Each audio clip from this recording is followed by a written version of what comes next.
నమస్తే. గీతా జ్ఞాన ధ్యాన మహాయజ్ఞం మనం సంకల్పించాం.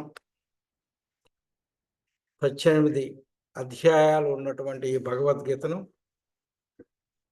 18 ఇళ్లల్లో 18 మంది హోస్ట్ చేస్తే ప్రతి వాళ్ళ ఇంట్లో ఒక్కొక్క అధ్యాయాన్ని గురించి మనం మాట్లాడుకుంటూ ఉన్నాం.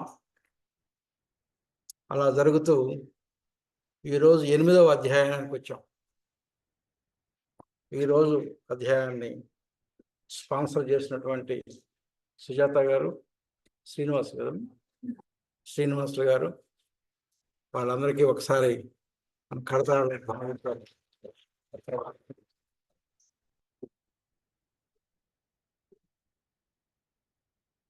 నేను ప్రతి చాప్టర్ ఇలానే చెప్తున్నాను అనుకోవద్దు. ఈరోజు టాపిక్ వెరీ హాట్ టాపిక్. అంత అన్ని టాపిక్స్ అట్లే ఉంటాయి. ఈరోజు టాపిక్ మరి we're going more deeper into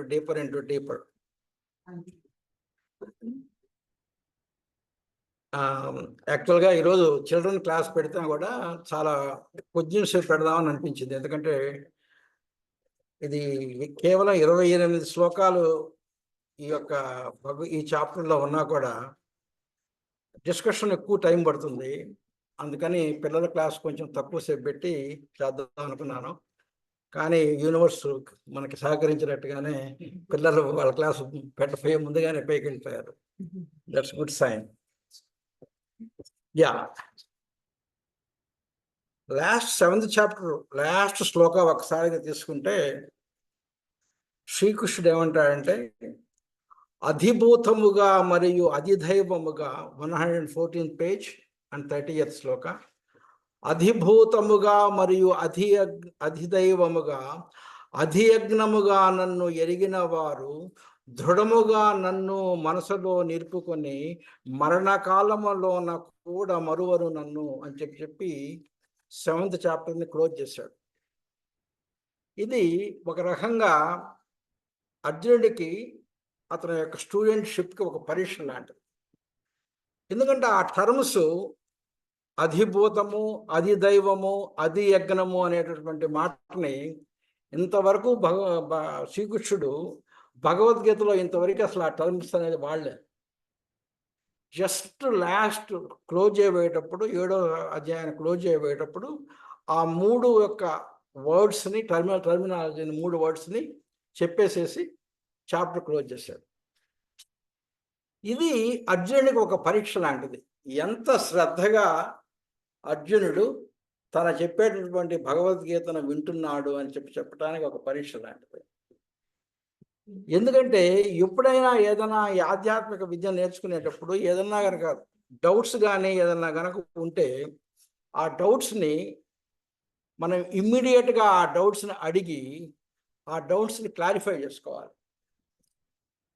అలా డౌట్స్ని క్లారిఫై చేసుకోలేదు అంటే మనకి చెప్తున్నటువంటి సబ్జెక్ట్ మీద పెద్ద ఇంట్రెస్ట్ లేదు అని అర్థం.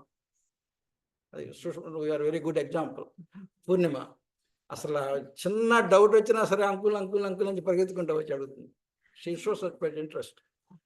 కాబట్టి తెలియనటువంటి వర్డ్స్ని తను ఉపయోగించి వదిలేశాడు, చాప్టర్ క్లోజ్ చేశాడు. He is waiting whether Arjuna is going to ask about these terms which he has not used in the past.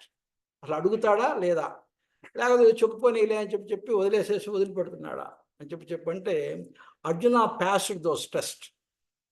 ఈ ఫస్ట్ తోటే అర్జునుడు వచయించబో పురుషోత్తమ 149 పేజ్ ఫస్ట్ శ్లోక. బ్రహ్మమన ఏమి, కర్మ అన ఏమి, ఆధ్యాత్మ అననేమి, అధిదైవము అని ఏది పిలువబడును, అధిభూతము అని ఏది ఎరుగబడును, మధుసూదన అధియజ్ఞుడెవరు, దేహములో ఏ రీతిగా ఉండునతడు అని చెప్పి అడిగి ఇంకొక క్వశ్చన్ కూడా అడుగుతాడు.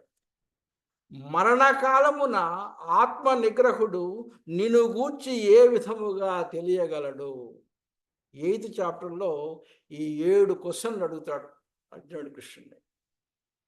అసలు బ్రహ్మం అంటే ఏమిటి కృష్ణ? ఆధ్యాత్మ అంటే ఏమిటి? అది దైవం అంటే ఏమిటి? అది భూతం అంటే ఏమిటి?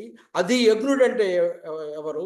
అసలు చనిపోయేటప్పుడు మనుషులు నిన్ను ఏ విధముగా తెలియగలరు నాకు చెప్పు అని చెప్తే ఆ చాప్టర్లో శ్రీకృష్ణుడు దాన్ని ఎక్స్ప్లెయిన్ చేయడానికి ఈ చాప్టర్ని స్టార్ట్ చేస్తాడు. ఈ తెలుగుపోయే ముందు ఒక్కసారి సృష్టి రహస్యాన్ని గురించి ఒకసారి మనం తెలుసుకుందాం. అసలు క్రియేషన్ అనేది ఎలా స్టార్ట్ అయింది? మనుషులు ఎలా సృష్టించబడ్డారు? మనుషుల్లో వివిధ దేహాలు, వివిధ అవయవాలు, మనసు ఇవన్నీ ఎలా ఏర్పడినాయి అని చెప్పడానికి కొంచెం జ్ఞానం కనుక తెలుసుకుంటే అప్పుడు ఈ టర్మినాలజీస్ మనకు ఉపయోగపడతాయి. నేను ఎక్కువగా ప్రాక్టికల్ స్పిరిచువాలిటీని వాడతాను. అంటే మనం పెద్దవాళ్ళు వాళ్ళు చెప్పినట్టుగా కాకుండా స్టూడెంట్స్, ఈ ఇంజనీర్స్, ఈ కంప్యూటర్ సైన్స్ ప్రొఫెషనల్స్ ఈ యొక్క స్పిరిచువాలిటీని ఎలా అర్థం చేసుకోవాలి అనేటువంటి బేస్ మీద నేను ఎక్కువ మాట్లాడతాను. ఫస్ట్ సృష్టి ఎలా జరిగింది? What is the scientific reason for సృష్టి ఎలా జరిగింది ఎవరైనా చెప్తారా? Big bang. That how it happen, right? Big bang. First ఆకాశంలో నుంచి ఒక పెద్ద sound, that's called big bang. ఇప్పుడైనా మన ఇంగ్లీష్లో అంటుంటాం బ్యాంగ్ అని చెప్పి, పెద్ద శబ్దం వచ్చింది అని అంటాం. బ్యాంగ్ అనే మాటని మనం శబ్దానికి వాడతాం. కాబట్టి బిగ్ బ్యాంగ్ అనేటటువంటి పెద్ద శబ్దం వచ్చింది ఆకాశంలో. అంటే కాన్షియస్నెస్, పరమాత్మ అనేటటువంటి వాడు ఒక సౌండ్ సృష్టించాడు ఫస్ట్. ఆ సౌండ్ పేరేంటి? ఓ. దాన్ని ప్రణవము అంటారు. ఫస్ట్ ఆకాశంలో సౌండ్ సృష్టించాడు. ఓంకారం, ప్రణవనాదంతో మొట్టమొదట ఇదైంది. అదే సైన్స్ బిగ్ బ్యాంగ్ స్టార్ట్ అయింది. పెద్ద శబ్దం వచ్చింది. ఆ శబ్దంలో నుంచి ఏమొచ్చింది అంటే ఆకాశం అనేటటువంటిది ఫస్ట్ స్టార్ట్ అయింది. ఆకాశంలో నుంచి ఏమొచ్చింది నెక్స్ట్? గాలి, వాయువు, గ్యాసెస్, హైడ్రోజను, ఆక్సిజను, హీలియము. ఈ గాలిలో ఉండేటటువంటి నైట్రోజను. గాలి అంటే ఈ యొక్క అన్ని గ్యాసెస్ యొక్క మిశ్రమాలని గాలి అంటాం. కాబట్టి ఈ గ్యాసెస్ స్టార్ట్ అయింది. ఫస్ట్ బిగ్ ఓంకారం నుంచి ఆకాశం, ఆకాశం నుంచి గాలి, వాయువు వచ్చింది. ఈ వాయువు నుంచి ఏమొచ్చింది? అగ్ని వచ్చింది. సైంటిఫికల్గా కూడా మీరు చూడండి, ఈ అగ్నికి మనకు కనిపించేటటువంటి ఒక వస్తువు ఏంటి? మనకి విశ్వంలో మనకు కనిపించేటువంటి వస్తువు ఏంటి? సూర్యుడు. అగ్ని, సూర్యుడు. మనకు కనిపించేటటువంటి వాడు సూర్యుడు. అగ్ని వచ్చింది, సూర్యుడు వచ్చాడు. సూర్యుడిలో ఒక సైంటిఫికల్గా ఆలోచన ఏం జరుగుతుంది? హైడ్రోజను, హీలియము అనేటటువంటి గ్యాసెస్ కంటిన్యూస్గా ఫ్యూషన్ జరుగుతూ ఆ గ్యాసెస్ రెండు కలిసి మండుతూ ఉంటే ఆ సూర్యుడిలో నుంచి మంట వస్తూ ఉంటుంది. That's how it happen. Nuclear fusion అంటాం మన యొక్క దీంట్లో. ఆ రకంగా అగ్ని వచ్చింది. ఆ అగ్ని నుంచి ఏమొచ్చింది నెక్స్ట్ ఆలోచించుకుంటే, అగ్ని నుంచి నీరు వచ్చింది. నీరులో కూడా ఏమన్నాయో చూడండి, టూ గ్యాసెస్ కలిస్తే వాటర్ అవుతుంది. Hydrogen, oxygen, H2O. 2 హైడ్రోజన్లు, 1 ఆక్సిజన్ కలిస్తే వాటర్ వస్తుంది. కాబట్టి మంటలో నుంచి, అగ్నిలో నుంచి వాటర్ వచ్చింది. నాన్న కొంచెం మీరు బయటికి రాకూడదు, లోపలే ఉండాలి ప్లీజ్. నాన్న please, thank you. Okay, close the door and be inside నాన్న. ఓకే, తర్వాత ఏమొచ్చింది? వాటర్ వచ్చింది. వాటర్లో నుంచి ఏమొచ్చింది? భూమి వచ్చింది. ఇప్పుడు కూడా చూడండి, వాటరు ఫస్ట్ గ్యాషియస్ రూపంలో ఉంటుంది, నీటి ఆవిరి. అది చల్లబడితే నీరు అవుతుంది. నీరు కనుక ఘనీభవిస్తే సాలిడ్ అవుతుంది. సాలిడ్ ఈజ్ నథింగ్ బట్ భూమి. ఈ రకంగా పంచభూతాలు అనేది ఏర్పడినాయి. ఆకాశము, వాయువు, అగ్ని, నీరు, భూమి, ఈ పంచభూతాలు అనేవి ఏర్పడినాయి. ఈ ప్రపంచంలో, ఈ విశ్వంలో ఏ వస్తువుని చూసినా, ఏ జీవిని చూసినా, ఇక్కడికి మన యొక్క బాడీని చూసినా, వీటిల్లో ఉండేది ఈ పంచభూతాలు మాత్రమే. ఇవి లేకుండా ఏ జీవి కానీ, ఏ వస్తువు కానీ, ఏది కూడా ఉండదు. ఈ పంచభూతాలు మాత్రమే. మన దేహంలో కూడా ఈ పంచభూతాలు మాత్రమే ఏర్పడినాయి. ముందు ఈ యొక్క 7 ప్రశ్నలు మన దేహానికి సంబంధించినవి కాబట్టి, ఈ యొక్క పంచభూతాలకి మన దేహానికి ఉన్నటువంటి సంబంధం ఏంటో ఒకసారి కనుక ఆలోచిద్దాం. ఓంకారము, ఆకాశము. ఆకాశము ఎప్పుడు కూడా శబ్దాన్ని చూస్తుంది. ఆకాశం అనగానే శబ్దం గుర్తుకు రావాలి. ఆకాశం అనగానే శబ్దం, ఎందుకంటే ఆకాశం వచ్చింది శబ్దంలో నుంచి. కాబట్టి ఎప్పుడైతే ఆ శబ్దం అనేది మన యొక్క దేహంలో దేనికా తయారైంది? వినికిడి శక్తిగా తయారైంది. హీరింగ్. 5 సెన్సెస్ ఉన్నాయి. మనం ఆ పంచభూతాలు 5 సెన్సెస్గా మన దేహంలో తయారైనాయి. కాబట్టి హీరింగ్ సిస్టమ్, ఆకాశంలో నుంచి హీరింగ్ సిస్టమ్ స్టార్ట్ అయింది. తర్వాత ఆకాశం నుంచి ఏమొచ్చింది? వాయువు వచ్చింది. వాయువు ఎలా స్టార్ట్ అయింది? మన దేహంలో ఉన్నటువంటి రెస్పిరేటరీ సిస్టమ్ స్టార్ట్ చేసింది. ఇంకా కొంచెం వెనక్కి, కొంచెం అక్కడికి వెళ్ళకుండా కొంచెం వెనక్కి వస్తే, ఆకాశం నుంచి శబ్దం వస్తే శబ్దం ఏమైంది? ఇది మన హీరింగ్ సిస్టమ్ స్టార్ట్ చేస్తే, వాయువు అనేది మన దేహంలో నేనున్నాను అని చెప్పాలి అంటే, వాయువును మనం ఎలా గుర్తిస్తాము? స్పర్శతో గుర్తిస్తాం. ఓన్లీ ఏదైనా గాలి మనం తాకినప్పుడు ఓ గాలి వస్తుంది, గాలి వీస్తుంది అని చెప్పుకుంటాం.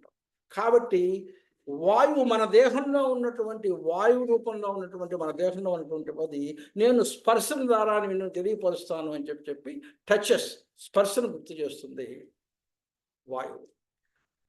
కాబట్టి ఫస్ట్దేమో హీరింగ్, నెక్స్ట్ వన్ ఏమో స్పర్శ.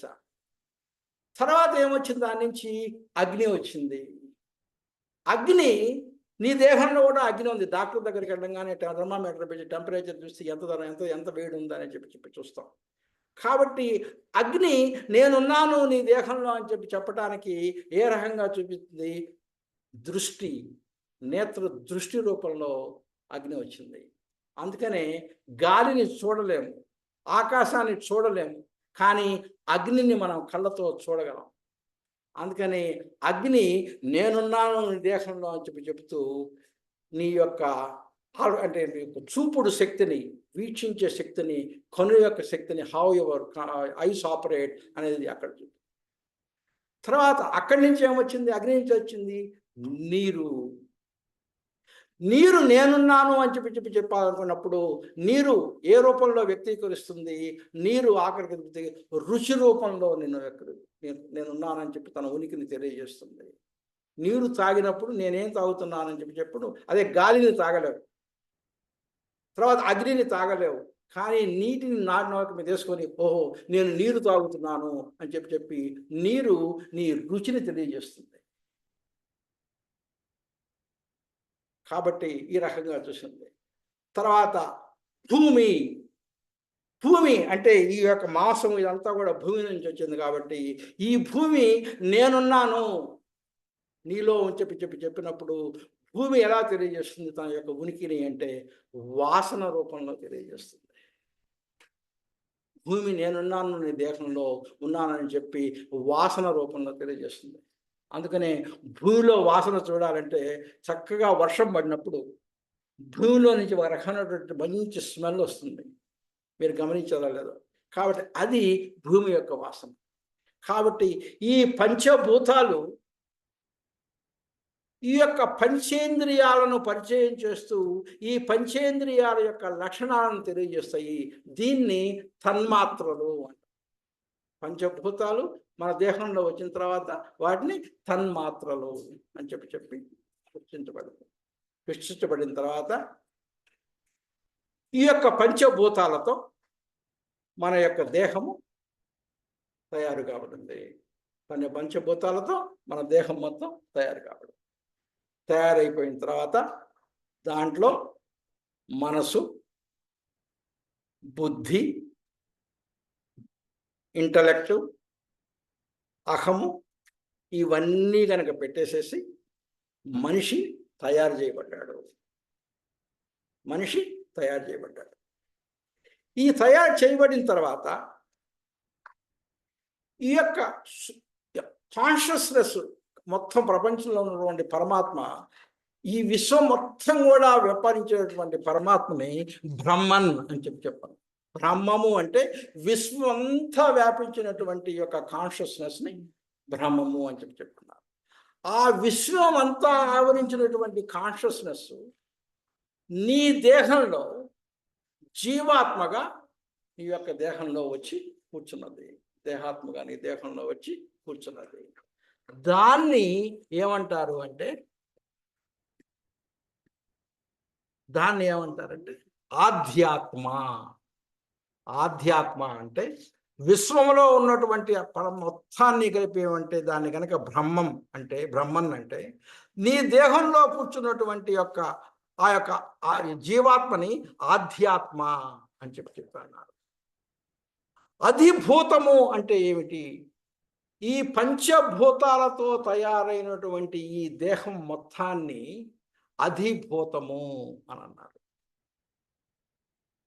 కాబట్టి ఈ అధిభూతానికి నాశనము అనేది ఉంటుంది. పుట్టుక, ఉండుట, చనిపోవుట అనేది ఉంటుంది. కానీ ఆధ్యాత్మ అనే దానికి నాశనం అనేది ఉండదు. అది అక్షరము. నాశనము లేనటువంటిది పరమాత్మ. కాబట్టి అక్షరము అనేది అంటే క్షరము అంటే నాశనము, అక్షరము అంటే నాశనము లేనిది. అటువంటిది ఆత్మ, ఆధ్యాత్మ. నీ యొక్క నాశనమయ్యేటటువంటి దేహంలో ఉంటుంది. దాన్ని అధిభూతము అని చెప్పాను. ఇప్పుడు బ్రహ్మం అంటే ఏంటో అర్థమైంది.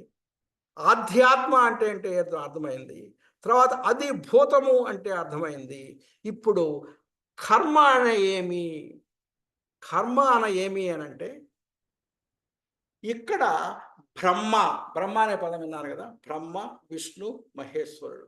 బ్రహ్మ, విష్ణు, మహేశ్వరుడు ఈ ముగ్గురు కూడా మన దేహంలోనే ఉన్నారు. ఎలా ఉన్నారు అంటే విష్ణువు అని అంటే బ్రహ్మ అనేది క్రియేషన్కి ప్రతీక, విష్ణు అనేది స్థితికారుడు, శివుడు అనేది లయకారుడు. Production, maintenance, destruction. God is generator, organizer and destructor. GOD. కాబట్టి మనలో నుండి విష్ణుతత్వం ఏంటి అంటే జీవాత్మ. తర్వాత ఏమైపోయింది? తర్వాత సృష్టికర్త ఎవరు? బ్రహ్మ. ఈ బ్రహ్మ ఏం చేస్తాడు? ఈ యొక్క దేహాన్ని మొత్తాన్ని సృష్టించి ఈ దేహాన్ని లో ఉన్నటువంటి అన్నిటినీ సృష్టించేటటువంటి, మనలో ఉన్నటువంటి కర్మలో వీటన్నిటినీ చేయించేటటువంటి వాడు కర్మ. అందుకనే బ్రహ్మకి మరి యొక్క పేరు విశ్వకర్మ. కాబట్టి ఈ దేహకర్మలు చేయించి జరగడానికి కారణభూతమైనటువంటి వాడు బ్రహ్మ. అయితే ఈ దేహకర్మలు చేయటానికి కాబట్టి ఆ భూతోద్భావన కారణ శక్తియే కర్మ. అయితే ఇక రెండు విషయాలు చెప్పాల్సింది ఉంది. అధి దైవము అంటే ఎవడు, అధి యజ్ఞము అంటేటటువంటి వాడు ఎవరు? ఓకే, అధి దైవము అంటే ఎవరంటే సపోజ్ ఐస్ ఉన్నాయి. ఐస్ ఉన్నంత మాత్రాన మనం చూడలేము. ఇయర్స్ ఉన్నాయి, ఇయర్స్ ఉన్నంత మాత్రాన మనం వినలేము. నాసిక ఉంది, అవి ఉన్నంత మాత్రాన మనం నాలుక చూడలేము, వాసన చూడలేము. నాలుక ఉంది, నాలుక ఉన్నంత మాత్రాన మనం రుచి చూడలేము. శవానికి కూడా ఉంటున్నాయి, కానీ ఇది చూడలేదు.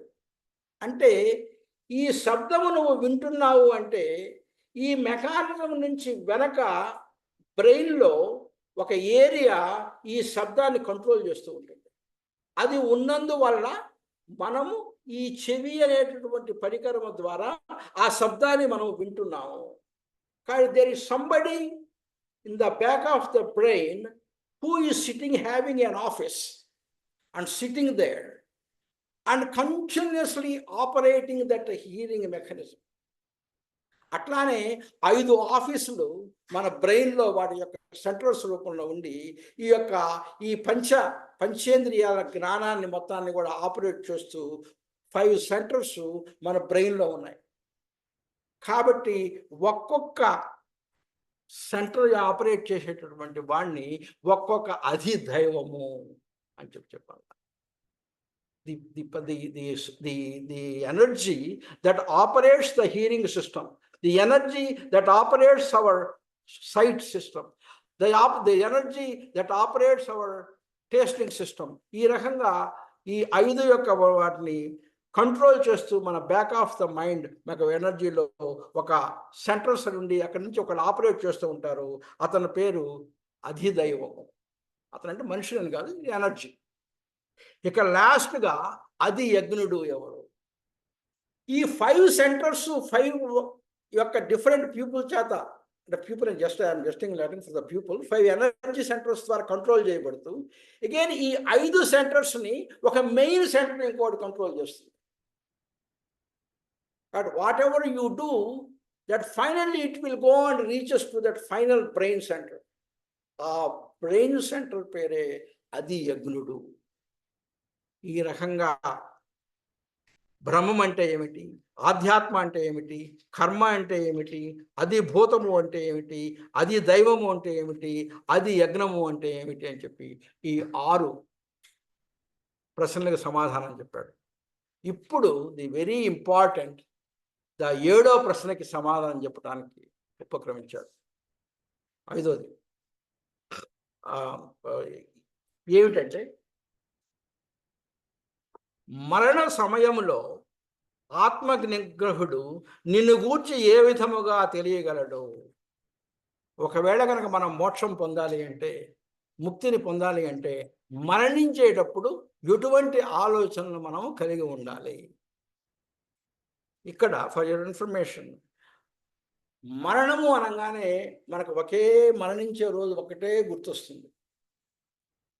కానీ మరణము అంటే మన జీవితంలో డెత్ కానీ, నియర్ డెత్ కానీ, డెత్ ఎక్స్పీరియన్స్ కానీ 3 చోట్ల జరుగుతాయి, 3 సార్లు జరుగుతాయి మన జీవితం.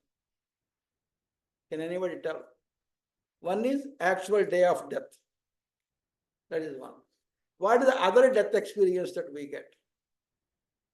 Sleep. In the sleep we die. We are not there. And we wake up early in the morning. That is sleep. Third death experience enti, near death experience enti? Meditation. In the meditation, we have to die, but we don't die. ఎందుకంటే ఆలోచనలు వస్తూనే ఉంటాయి. ఇది గట్ near అంటే near sleep experience is the meditation and near death experience is sleep. అందుకని నేనేమంటానంటే temporary death is sleep, permanent sleep is death. ఈ మెడిటేషన్లో కూడా మనం what is the objective of the మెడిటేషన్లో ఉన్నప్పుడు కూడా you have to literally die. అంటే ఏంటి? What is the definition of the death? Losing the body consciousness is nothing but the death. Only when you die you won't have a body consciousness. Losing the body consciousness is nothing but the death. So in the meditation, that is the objective of the meditation. You should lose the complete body consciousness and you have to be with the universal consciousness. That is the purpose of the meditation. And in meditation also one type of death. So ఈ 3 experiences కూడా death ను గురించి మనకు తెలియజేస్తాయి. Meditation, sleep and actual death. అయితే what is the rule of thumb ఏంటంటే, నువ్వు చనిపోయేటప్పుడైనా, నువ్వు నిద్రించేటప్పుడైనా, నువ్వు మెడిటేషన్ వెళ్ళబోయేటటువంటి ముందైనా నువ్వు దేని గురించి ఆలోచిస్తున్నావో, నువ్వు వేటిని గురించి ఆలోచిస్తున్నావో, నువ్వు విల్ బికమ్ దెమ్. నువ్వు వేటిని గురించి ఆలోచిస్తున్నావో నువ్వు వాటినే చేరుతావు. దట్ ఈస్ ద డిక్టిమ్ ఆఫ్ ఇదన్నమాట. మరణించే సమయంలో కానీ, నిద్రపోయే సమయంలో కానీ, తర్వాత మెడిటేషన్ వెళ్ళబోయే ముందు సమయంలో కానీ నువ్వు దేని గురించి ఆలోచిస్తుంటావో నువ్వు యూ విల్ బికమ్ దట్. అంటే చేసినప్పుడు అది దట్ ఈస్ ద లా. అయితే అదే విధముగా మరణ సమయంలో కూడా మనం గనక దైవాన్ని గురించి గనక మనం ఆలోచించగలిగితే, దైవాన్ని గురించి కనుక మనం ఆలోచించగలిగితే మరణించిన తర్వాత మనము ఆ దైవాన్ని పాపని కొంచెం పాప నాన్న వాళ్ళని కొన్ని కంట్రోల్ చేస్తా తల్లి. I can understand children, right? So when you die, when you think of God, then you will merge with the God. When you are about to sleep, when you are in a meditative mood, then you don't get నిద్రపోకపోయే ముందు మనం వేటిని తలుచుకుంటున్నామో వాడి ఆ కళ్ళ మనకు వస్తాయి. కాబట్టి అలా కాకుండా మనం మెడిటేటివ్ మూడ్లో కనుక పడుకుంటే గాఢ నిద్రలో ఉండి మనకు గాఢ నిద్రలో హ్యాపీగా ఉంటాం. అలాగే మెడిటేషన్లో కూడా మెడిటేషన్కి ఇంకొక గంట ముందు 2 గంటల ముందు మనం మెడిటేషన్ చేద్దామనగా మన మనసు ప్రశాంతంగా పెట్టుకొని ఎటువంటి ఆలోచన లేకుండా ప్రశాంతంగా కనుక ఉన్నాం అనుకో, అది కూడా మనకి మెడిటేషన్లో కూడా ఎంతో సహకరిస్తుంది. కాబట్టి whatever you think before you die or before you sleep, before you go to meditation, that's what you will reach. అయితే is it easy to think about God before we die? Is it easy? No, it is not easy to think about God before we die. అందుకని ఏం చేయాలి? You have to keep practicing it before you die. You have to keep practicing it before you die. ఏమంటాడు 151లో 7th శ్లోక, అందుకే సర్వకాలములలోనూ అర్పించు నీకు నీ మనోబుద్ధులను, నీ మనసుని, నీ బుద్ధిని సర్వకాలములలోనూ నాకు అర్పించు. బాగానే ఉంది. సర్వకాలంలోనూ ఆయన గురించే మనం ఆలోచిస్తూ ఉంటే మనకు పనులు ఉన్నాయి కదా. It's not possible for us. We are all working people. We can't think 24 hours we can't do the meditation. And 24 hours we can't think about the God. And we have work. We have పిల్లలు ఉన్నారు, ఉద్యోగం చేయాలి, ఎన్ని చేయాలి, ఎన్ని కార్యక్రమాలు ఎన్ని తీసుకోవాలి. We can't think about the God for 24 hours. We have work to do. అప్పుడు నేనేం చేయాలి? నీకు అవసరమైనటువంటి పనులు నువ్వు చేస్తూ ఉండు. అదే నీకు అవసరమైన చేయి సమరమును. జీవితం అనేది ఒక సమరం అనుకుంటే అర్జునుడు సమరం చేయాలి కాబట్టి అక్కడ నీకు అవసరమైనటువంటి శ్రమ చేస్తూ ఉండు. నువ్వు సర్వకాలంలోనూ నా గురించి ఆలోచిస్తూ ఉండు. ఆ రకంగా కనుక చేస్తే నిస్సంశయముగా నువ్వు పొందెదవు నన్ను. అంటే he is asking us to do 2 things at the same time. Is it possible to do 2 things at the same time? Yes, it is possible. For example, మనం కొత్తగా డ్రైవింగ్ నేర్చుకుంటాం. కొత్తగా డ్రైవింగ్ నేర్చుకున్నప్పుడు ఏం చేస్తాము? కంటిన్యూస్గా మన కాన్సన్ట్రేషన్ మొత్తం రోడ్డు మీదనే ఉంటుంది, స్టీరింగ్ మీదనే ఉంటుంది, బ్రేక్ మీదనే ఉంటుంది, ఎక్సలరేటర్ మీదనే ఉంటుంది, గేర్ మీదనే ఉంటుంది. అటు నుంచి ఎవడొస్తాడో, ఇటు నుంచి ఎవడొస్తాడో, సైడ్ నుంచి వాడి నుంచి ఎవడపడతాడు, ఎంత కంప్లీట్ మొత్తం కూడా డ్రైవింగ్ మీదనే ఉంటుంది. But as you become more talented in driving, you won't concentrate on the driving that much that you concentrated while you was learning. కొన్ని రోజులు అయిపోయిన తర్వాత ఏముంటుంది? మన రిఫ్లెక్సెస్ పనిచేస్తాయి ఆటోమేటిక్. మన పెద్ద ఒక జస్ట్ ఒక చేత్తో స్టీరింగ్ పట్టుకుంటాం, అట్లా అంటాం. మనం యాక్చువల్గా అది చెప్పాలి అదే ఆటోమేటిక్గా మన యొక్క రిఫ్లెక్సెస్ని బట్టి, మన యొక్క థర్డ్ సెన్స్ని బట్టి స్టీరింగ్ ఆటోమేటిక్గా తిరిగిపోతూ ఉంటుంది. కాబట్టి ఆటోమేటిక్గా సైడ్ ఇండికేటర్స్ ఇస్తూ ఉంటాం, ఆటోమేటిక్గా పోతూ ఉంటుంది. కాబట్టి నువ్వు కంటిన్యూస్గా అట్లా ఉండి నువ్వు చేయాల్సిన అవసరం లేదు. But at the same time ఒక మ్యూజిక్ పెట్టుకుంటాం, ఆ మ్యూజిక్ని ఎంజాయ్ చేస్తూ ఉంటాం. అట్లా పక్కన ఎవరన్నా ఉంటే పక్కన వాళ్ళతో మాట్లాడుతూ ఉంటాం. కాబట్టి చివరికి అక్కడికి వెళ్ళిన తర్వాత ఇసలు ఈ డ్రైవ్ చేసినటువంటి విషయాన్ని మనం గుర్తుండదు. We will reach the destination. So at the same time, so you are doing two things. You are doing your personal work and at the same time you are doing the driving. So ఈ రెండు కనుక చేస్తూనే you will reach the destination. Shantipriya రాలేదు ఇప్పటికి. శాంతిప్రియ మొన్న chit చాట్లో చెప్పింది, she has to drive almost 1 hour to the downtown every day.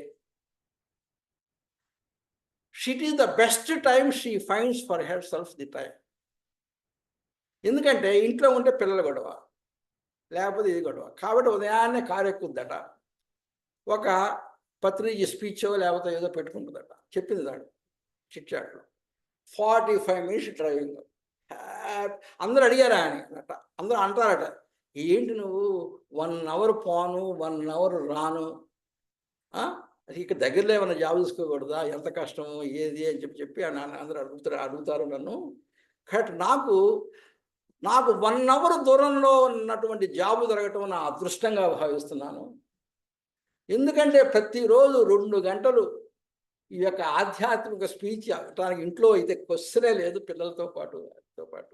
కాబట్టి కారు ఎక్కంగానే పెట్టుకుంటాను, అక్కడికి వెళ్ళంగానే ఆపేస్తాను, మళ్ళీ అక్కడ బిగిన్ చేస్తాను, ఇంటికి వస్తాను. కాబట్టి she is listening all the spiritual ఇది, at the same time she is driving 2 purposes at the same time. కాబట్టి అదే విధంగా నువ్వు కంటిన్యూస్ కనుక ప్రాక్టీస్ కనుక చేసి నువ్వు చేయాల్సినటువంటి పనులు నువ్వు చేస్తూ సర్వకాలంలో కూడా నువ్వు నన్ను ధ్యానిస్తూ కనుక చేస్తూ కనుకుంటే, అందుకనే మెడిటేషన్ కూడా just 1 hour 45 minutes 2 hours 4 hours meditation కూడా just this is the beginning. But the ultimate goal of the meditation you should be in that meditative mood 24/7. అందుకనే ఈ మధ్య మేము 24 hours మెడిటేషన్ చేసాం, తర్వాత 22 గంటలు మెడిటేషన్ చేసాం. అంటే చాలామంది నాకు డౌట్ వచ్చేది, 24 గంటల మెడిటేషనా, ఏమి మీరు బాత్రూమ్కి వెళ్ళరా, నేను తినరా? నాకు వచ్చిన క్వశ్చన్, అందరికి క్వశ్చన్. మరి మంచినీళ్ళు తాగాలంటే ఏం చేస్తారు? ఇవన్నీ all the questions. But we short for 24 hours. We did 24 hours meditation. మంచినీళ్ళు అయితే లేచి తిరుగుతాం, కానీ కంప్లీట్గా మెడిటేటివ్ మూడ్లోనే ఉంటాం. వెళతాం, మంచినీళ్ళు తాగుతాం, వస్తాం, కూర్చుంటాం. బాత్రూమ్కి వెళ్ళాల్సి వస్తుంది, వెళ్తాం, ఇంకేం ఆలోచించాం, మళ్ళీ వెళ్తాం, కూర్చుంటాం. అంటే చేయాల్సిన పనులన్నీ చేస్తూనే ఉన్నాం. లంచ్ టైం అయింది, లంచ్ సర్వ్ అయింది, వెళ్ళాము, ఎవరితో మాట్లాడకుండా అక్కడ కూర్చున్నాము, 2 కాసులు 2 తిన్నాము, వెళ్ళాము, మళ్ళీ కూర్చున్నాం. It's like this we did for 24 hours meditation. సాయంత్రం 5 గంటలకు స్టార్ట్ అయింది, మరుసటి రోజు సాయంత్రం 5 గంటలకు వచ్చాం, 3 గంటలకు వచ్చాం. 21 hours నేను చేశాను. కాబట్టి we're doing the meditation, at the same time we're doing the whatever we're suppose to in 24 hours. Like that ఆయన ఎందుకు పెట్టారంటే 24 hours మెడిటేషన్ అనేది ఆ రకంగా మన జీవితంలో కూడా మనం కొనసాగించాలి. We should always be in a meditative mood. But మనం చేసేటువంటి 1 hour 2 hour meditation just to practise that. గ్రాడ్యువల్గా నువ్వు టైం పెంచుకుంటూ పోవాలి. అలా కనుక చేసినట్లయితే అభ్యాస యోగముతో కంటిన్యూస్ కనుక ప్రాక్టీస్ కనుక చేస్తూ టైంను పెంచుకుంటూ 1/2 hour 1 hour 2 hours 3 hours 6 hours 8 hours ఆ రకంగా కనుక చేసుకుంటే కనుక మెడిటేషన్ కనుక పోతే గ్రాడ్యువల్గా యూ విల్ రీచ్. అందుకనే ఇప్పుడు కూడా నేను చెప్పేది ఏంటంటే, ప్రస్తుతం నేను ప్రాక్టీస్ చేస్తుంది నా ఇది ఎప్పుడు కూడా ఏమవుతుందంటే, ఏజింగ్ అయ్యే కొద్ది నీకు ఫ్రీ టైం దొరుకుతుంది. సపోజ్ ఇప్పుడు నాకుంది, నాకేం పని లేదు, రోజంతా ఖాళీ. కాబట్టి ఇప్పుడు ఏం చేయాలి? అందుకని నేనేం చేస్తున్నాను, ఇప్పుడు ఒక రకంగా వచ్చేటప్పటికి దాదాపు you should keep on increasing your meditation time gradually, step by step, hour by hour. నా ప్లాన్ ఏంటి? సపోజ్ ఇప్పుడున్నాను నేను, మన మెడిటేషన్కి వచ్చిన తర్వాత 4 hours మెడిటేషన్ చేసేవాడిని. ఆ 4 అవర్స్ కూడా ఎలా వచ్చిందంటే, నాకు ఎలా ఏర్పడిందంటే, ఫస్ట్ 1 అవర్ మెడిటేషన్ చేసేవాడిని. నా వల్ల కాదు, 1 అవర్ కంటే నా వల్ల కాదు కూర్చోవడం అనిపించేది. తర్వాత బాలకృష్ణ గారి క్లాస్కి వెళ్ళిన తర్వాత ఆయన కూర్చోబెట్టి 2 అవర్స్ మెడిటేషన్ చేయించారు. అమ్మ 2 అవర్సా, నా వల్ల కాదు, నేను కూర్చోలేను అని చెప్పి బాలకృష్ణ గారు కూర్చొని తర్వాత ఆయన క్లాస్లో కూర్చుంటే 2 hours, oh my God 2 hours చేశానే, బ్రహ్మాండంగా ఉంది. కాబట్టి నెక్స్ట్ ఏం చేయాలి, నేను 4 అవర్స్ మెడిటేషన్ చేయగలనా లేనా. అమ్మ నా వల్ల కాదు 4 అవర్స్ కూర్చోడు, ఏదో గంట 2 గంటలు అయితే కూర్చున్నాను కానీ నా తీరా నేను డెట్రాయిట్, ప్రతి వారం డెట్రాయిట్ వెళ్తాను. వస్తున్నప్పుడు నేను ఫ్లైట్ దగ్గరికి వెళ్తూ ఉంటే పరిగెత్తుతున్నాను, ఆమె లాస్ట్ కాల్ చేస్తూ ఉంది. Last call to enter the flight, enter అని చెప్పి ఐఎమ్ కమింగ్ అని అరుస్తూ ఉన్నాను. నా ముందే గేట్కి వచ్చేసేసి I'm shouting that I'm coming, no it is already late. So when is my next flight, 4 hours. మరి ఏం చేయాలి, 5 గంటలు యాక్సిడెంట్, నెక్స్ట్ 5 గంటల దాకా ఫ్లైట్ లేదు, ఏం చేయాలి అని చెప్పి నేను అందుకని as you think so you create your own reality. నువ్వు ఆలోచిస్తే విశ్వం నీకు అది ఇస్తుంది. ఏం చేయాలి అని చెప్పి ఉంటే, ఇక్కడ దగ్గరలో ఏదన్నా రెస్టారెంట్ అయినా ఉంటే పోయి కొంచెంసేపు కూర్చొని రెస్టారెంట్లో కూర్చొని కొంచెం టైం స్పెండ్ చేద్దాం అని చెప్పి ఆలోచిస్తూ కనుక ఆ ఎయిర్పోర్ట్ మ్యాప్ చూస్తూ ఉంటే దాంట్లో మెడిటేషన్ ప్లేస్ అని చెప్పి ఒకటి రాసింది. Detroit, when you go to Detroit you can see that a place called meditation place. అంటే అందరూ వెళ్ళొచ్చు, ముస్లిమ్స్ వెళ్ళొచ్చు, క్రిస్టియన్స్ వెళ్ళొచ్చు అని చెప్పి oh this is the meditation place, బాగుంది అని అక్కడ ఎంక్వైరీలో కూడా అడిగితే you go this place and there is a meditation place. కానీ నేను ఏం చేయను, మరి 5 గంటల టైం ఉంది కదా, ఒక 4 గంటలు ఎవరికి అక్కడక్కడ కూర్చొని దిక్కులు చూసే బదులు మెడిటేషన్ చేయడానికి ట్రై చేయొచ్చు కదా అని చెప్పారు. అడిగితే వెళ్ళాను. I did 4 hours of meditation. వచ్చాను, ఫ్లైట్ ఎక్కాను, హ్యాపీగా టైం పాస్ అయ్యింది. Universe will cooperate you if you want to do it. ఆ 4 అవర్స్ అయిన తర్వాత మెడిటేషన్కి వచ్చిన తర్వాత, ఇక్కడికి వచ్చిన తర్వాత 24 అవర్స్ ఆ మెడిటేషన్ ట్రై చేస్తున్నాము అని చెప్పి వచ్చింది. కానీ 24 అవర్స్కి నేను వెళ్ళలేకపోయి 24 అవర్స్ నా వల్ల కాదు అని చెప్పి నేను వెళ్ళలేదు. ఆ 24 అవర్స్ చేసి వచ్చినటువంటి కొంతమంది అద్భుతంగా ఉన్నాకు, అసలు మీరు వెళ్ళి తీరాలి, అసలు మీరు బాగుపోవటం ఏంటి అని చెప్పి నన్ను ముందుకు నెట్టారు. అయిపోయింది కదా, నెక్స్ట్ ఆయన వచ్చినప్పుడు చూద్దామని, మరి వెళ్ళలేదు కదా, నేను రావాల్సింది అని చెప్పి కరెక్ట్గా వారం రోజులకి మళ్ళీ 21 అవర్స్ మెడిటేషన్ ఆయనే పెట్టారు. కాబట్టి అప్పుడు వెళ్ళబోయారు కాబట్టి వెళ్ళి 21 అవర్స్ మెడిటేషన్. 21 అవర్స్, 1 అవర్ చేయలేను, 2 అవర్స్ చేశాను, 2 అవర్స్ చేయలేను, 4 అవర్స్ చేశాను, 4 అవర్స్ చేయనటువంటి 21 అవర్స్ చేశాను మెడిటేషన్. వచ్చిన తర్వాత నా లైఫ్లో లాంగ్ టర్మ్ ప్లాన్ స్టార్ట్ చేశాను. ఇప్పుడు నేను 4 అవర్స్ చేస్తున్నాను ఎవ్రీడే. నా లైఫ్ ఇది అరౌండ్ 60. ఏం చేయాలి, every day, every month 5 minutes duration పెంచుకుంటూ పోతాను. Every month 5 minutes. ఇప్పుడు ఈ month 4 hours 5 minutes, next month 4 hours 10 minutes. అట్లా 1 అవర్లో 1 ఇయర్లో ఎన్ని నిమిషాలు అవుతుంది, 12 5 60 నిమిషాలు. అంటే 61 వచ్చేటప్పటికి 5 అవర్స్ మెడిటేషన్ చేస్తాను. 62 వచ్చేటప్పటికి 7 అవర్స్. ఆ రకంగా as you grow older you will have more and more time, and you will have less and less responsibilities, and you have to come in closer to the death. And డెత్లో నువ్వు దేవుణ్ణి తలుచుకోవాలి. కాబట్టి తలుచుకోవాలి అంటే ఇక్కడి నుంచే నువ్వు తలుచుకోవడం అనేది ప్రాక్టీస్ చేసుకుంటూ ముందుకు పోతూ ఉండాలి. ఆ రకంగా నువ్వు ఈ మెడిటేషన్ టైంని పెంచుకుంటూ పోతే when the death comes, automatically you will remember that. Even situation ఆ రకంగా అటువంటి డెత్ని నీకు కల్పిస్తుంది. కాబట్టి 4 గంటలు నాకు మెడిటేషన్కి టైం ఎలా సృష్టించిందో, ఈవెన్ యూనివర్స్ కూడా అటువంటి డెత్ని నీకు సృష్టిస్తుంది. ఆ టైంలో నువ్వు దేవుణ్ణి తెలుసుకోవడానికి ముందుకు వెళ్తున్నావు. అయితే ఇది ధ్యానం ఈ రకంగా చేసి 8 అభ్యాస యోగముతో దృఢ చిత్తుడివై ఒక యొక్క డిటర్మినేషన్ ఏర్పరచుకొని అన్యము వైపునకు మనసు పోనీక, వేరే వైపునకు మనసు పోనీయకుండా ఆ దివ్య పరమపురుష ధ్యానమును గనక, మెడిటేషన్ గనక నువ్వు నన్ను చేరతావు అని చెప్పి. అయితే టు ద బిగినర్ ధ్యానము 2 రకాలు: స్వరూప ధ్యానము, సగుణ ధ్యానము, నిర్గుణ ధ్యానం. అంటే సద్గుణ ధ్యానం అంటే ఏమిటంటే ఏదైనా ఒక వస్తువుని కానీ, ఒక దేవుణ్ణి కానీ, ఒక ప్రతిభను కానీ ముందు పెట్టుకొని, ఒక లైట్ని కానీ ముందు పెట్టుకొని మనం చూస్తూ ధ్యానం చేసేటటువంటి పద్ధతి ఒకటి. అసలు నిర్గుణ ధ్యానం ఎవరిని ఆలోచించకుండా అప్పుడు మనం చేసేటటువంటి ఆనాపానసతి ధ్యానం. ఫస్ట్ ఏంటంటే ధ్యానం పెడతాం, తర్వాత అది కూడా వదిలేసేసి ధ్యానం చేస్తాం. అది నిర్గుణ ధ్యానం. కాబట్టి ఫస్ట్ ధ్యానం ఎలా స్టార్ట్ చేయాలి అంటే దేవుడి యొక్క క్యారెక్టర్స్ని మనం దృష్టిలో పెట్టుకొని ఆ యొక్క క్యారెక్టర్స్ని గుర్తు చేసుకుంటూ మనం ధ్యానం కనుక చూస్తూ ఉంటే మనం ఆ దేవుడికి దగ్గర అవుతాం. సపోజ్ ఫర్ ఎగ్జాంపుల్ మనం పత్రిజీ గారు ఉన్నారు. మనం ఏం చేయాలి? What is our goal? Being the devotees or being the followers of the Patriji, our goal is to కూర్చొని మెడిటేషన్ చేయటం కాదు. Our goal should be we have to be like Patriji. We have to be Patriji. పత్రిజీకి నాకు తేడా లేదు. నేను పత్రిజీని, నేను పత్రిజీని, నేను పత్రిజీని, నేను పత్రిజీ గారిలాగా మారిపోవాలి అని చెప్పి ఆ ధ్యానాన్ని గోలు అర్హంగా పెట్టుకోవాలి. అలా చేయాలంటే మనం ఏం చేయాలి? పత్రిజీ పుస్తకాలు చదువుతూ పత్రిజీ ఎలా నడుస్తాడు, పత్రిజీ ఎలా మాట్లాడతాడు, పత్రిజీలో ఉన్నటువంటి లక్షణాలు ఏంటివి, ఇవన్నిటిని గుర్తు చేసుకుంటూ మనం ధ్యానం చేస్తూ పత్రిజీని ఊహించుకుంటూ పత్రిజీ లాగా మనం ఉండే కొద్ది మారుతూ పోతుంటే వీ బికమ్ లైక్ పత్రిజీ.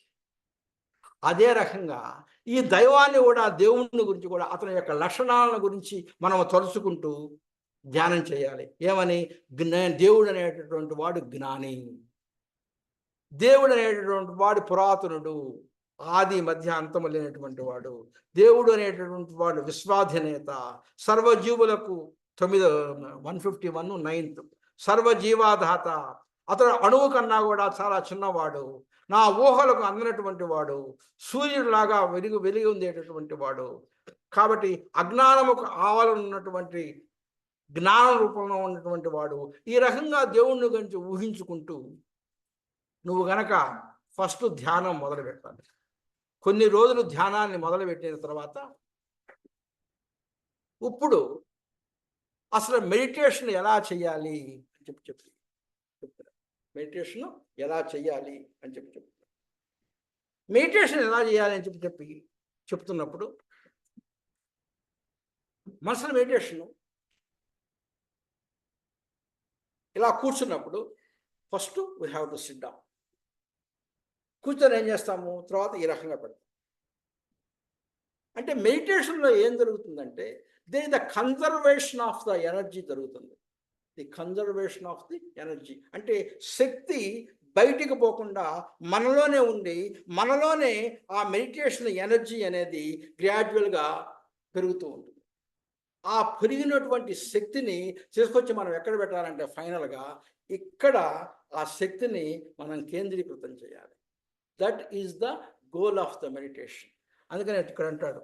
కాబట్టి 10వ శ్లోకం 153 ప్రాణశక్తిని భ్రూమధ్యమున నిలపాలి. అంటే టిప్ ఆఫ్ ద నోస్, ఇక్కడ భ్రూమధ్యముకు నిలపాలి. కాబట్టి ఈ రకంగా ప్రాణమును శిరస్సులో నిలకడగా నిలిపి యోగధారణం చేయాలి. కాబట్టి అంటే ఎలా చేయాలంటే చెప్తున్నాడు. whenever you do the meditation, I am telling you why you do what you do in meditation. అసలు మెడిటేషన్ చేసినప్పుడు నువ్వు ఇవన్నీ ఎందుకు చేయాలి? కాళ్ళు ఈ రకంగా ఎందుకు పెట్టుకోవాలి, చేతులు ఈ రకంగా ఎందుకు పెట్టుకోవాలి, ఈ రకంగా స్ట్రైట్గా ఎందుకు కూర్చోవాలి, కూర్చున్న తర్వాత మెడను నిటారుగా ఎందుకు పెట్టాలి, ఎందుకు శ్వాస మీద ధ్యాస పెట్టాలి, తర్వాత ఇక్కడ ఎందుకు చేయాలి, ఇవన్నిటి కూడా there is a scientific reason for each and every.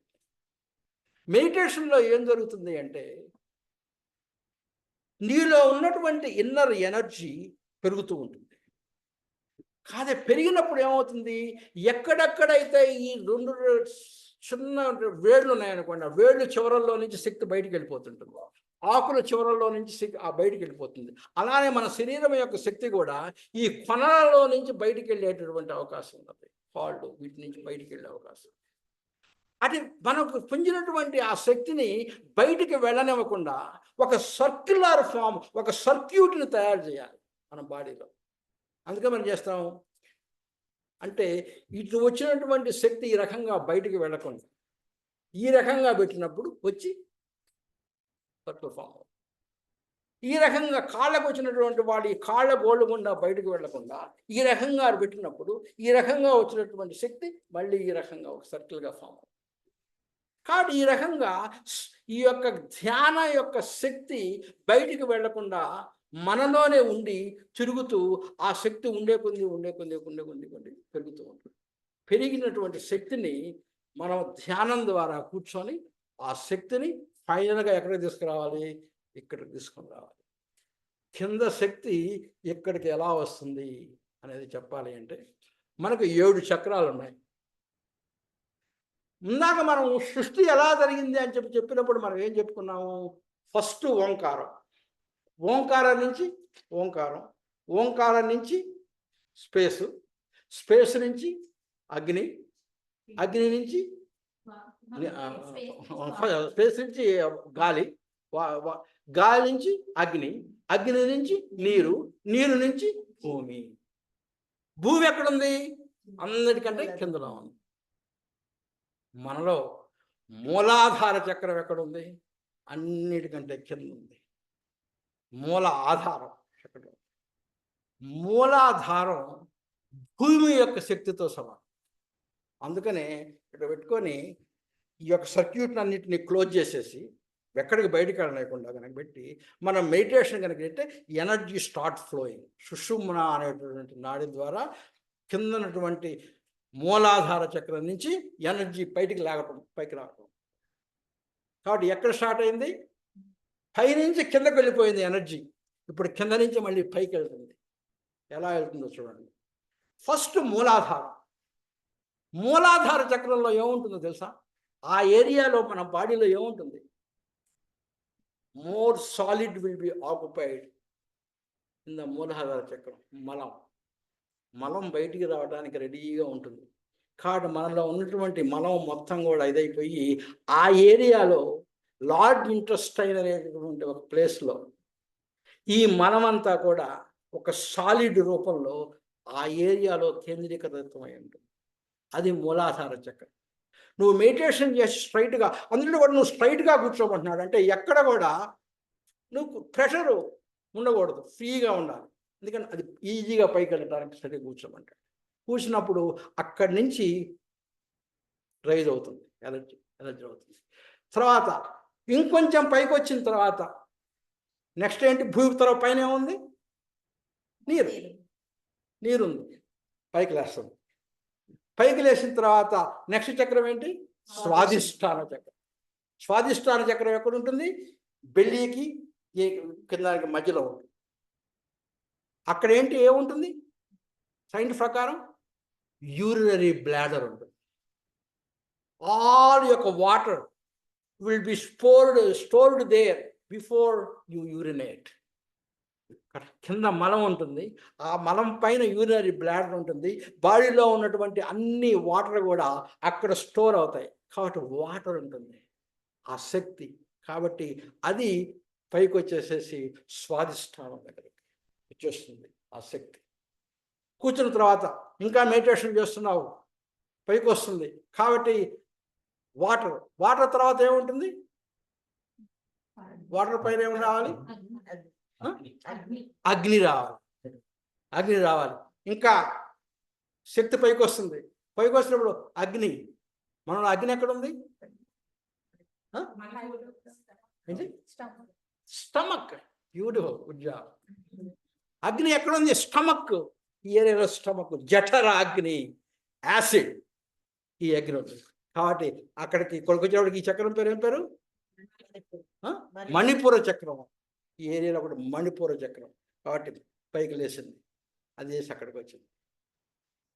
తర్వాత ఇక్కడ మణిపుర చక్రం వరకు వచ్చింది ఆ ధ్యానం యొక్క ఇది. తర్వాత ఇదైపోయిన తర్వాత అగ్ని తర్వాత ఏం రావాలి? వాయువు. అక్కడి నుంచి పైకి వస్తుంది అనాహత చక్రం. అనాహత చక్రంలో ఏముంటుంది?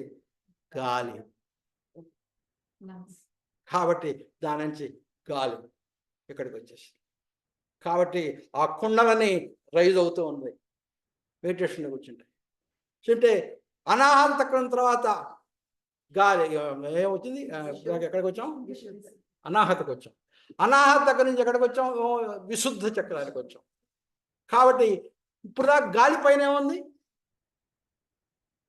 ఆకాశం. ఆకాశం యొక్క లక్షణం ఏంటి? శబ్దం. ఆకాశం అనగానే శబ్దం గుర్తుకు రావాలి. మనం ఇందాక చెప్పుకున్నాం కదా, శబ్దము. ఇక్కడ ఏముంటుంది? స్వరపేటిక. స్వరపేటిక ఉంటుంది. కాబట్టి శబ్దం రావాలంటే ఈ ఏరియాలో నుంచి రావాలి. స్వరపేటిక ఉంటుంది. కాబట్టి స్వరం రావాలంటే ఇక్కడ ఆకాశం. ఇక్కడ ఉంటే ఆ స్పేస్ ఉంటే దాంట్లో నుంచి నీకు ఇది వస్తుంది. కాబట్టి ఇక్కడికి రాగానే విశుద్ధ చక్రం, ఆ చక్రం రైజ్ అవుతుంది. కాబట్టి ఇక్కడ దాకా వచ్చింది. ఇక్కడ దాకా మెయిన్ బాడీ ఇక్కడి నుంచి ఇక్కడ దాకా. ఇక మనం బాడీ బయటకు వచ్చేస్తుంది. We are coming out of our body. ఇదే మెయిన్ బాడీ. ఇదంతా కూడా అపెండిక్యులర్ స్కెలిటన్ అంటారు. ఇదంతా బాడీ ఇది ఇక్కడి నుంచి ఇక్కడ దాకా. ఇక్కడ ఇక బాడీ నుంచి బయటకు వచ్చేస్తున్నాం. అంటే ఎక్కడికి వచ్చేస్తున్నాం? ఆకాశంలోకి వచ్చేస్తున్నాం. కాబట్టి ఈ విశుద్ధ చక్రం నుంచి ఏం చేస్తున్నాము? ఇక ఇదైపోయిన తర్వాత ఒక్కసారి ఆ యొక్క ఇదైపోయిన తర్వాత ఎక్కడి నుంచి వచ్చింది ఆ శబ్దము? బ్రహ్మన్ దగ్గర నుంచి వచ్చింది. బ్రహ్మన్ దగ్గర నుంచి వచ్చింది. ఆ బ్రహ్మన్ అంటే ఇంకా రైజ్ అవుతుంది. పోయి ఎక్కడ కూర్చుంటుంది? ఇక్కడ ఎవరుంటాడు? బ్రహ్మన్ స్థానం, భృకుటి. బ్రహ్మస్థానం, భృకుటి. ఈ యొక్క శక్తి మొత్తం వచ్చి ఈ ఆజ్ఞాచక్రం. ఈ ఆజ్ఞాచక్రంలో ఇక్కడ ఆ యొక్క శక్తి మొత్తం నివిడి ఉంటుంది. అప్పుడు ఆ చేసినప్పుడు ఈ open your third eye opening అనేది జరుగుతుంది. అలా జరిగిన తర్వాత అలా ప్రాక్టీస్ చేస్తూ చేస్తూ చేస్తూ చేస్తూ ఉన్నప్పుడు మనిషి చనిపోయినప్పుడు ఆ యొక్క శక్తి తర్వాత వచ్చేటువంటి చక్రం పేరేంటి? సహస్రార చక్రం. ఇది సహస్రార చక్రంలో వచ్చి సహస్రార చక్రంలో నుంచి బయటికి. That is the worth of the meditation.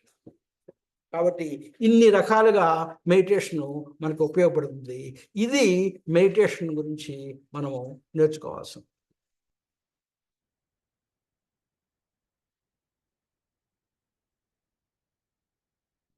కాబట్టి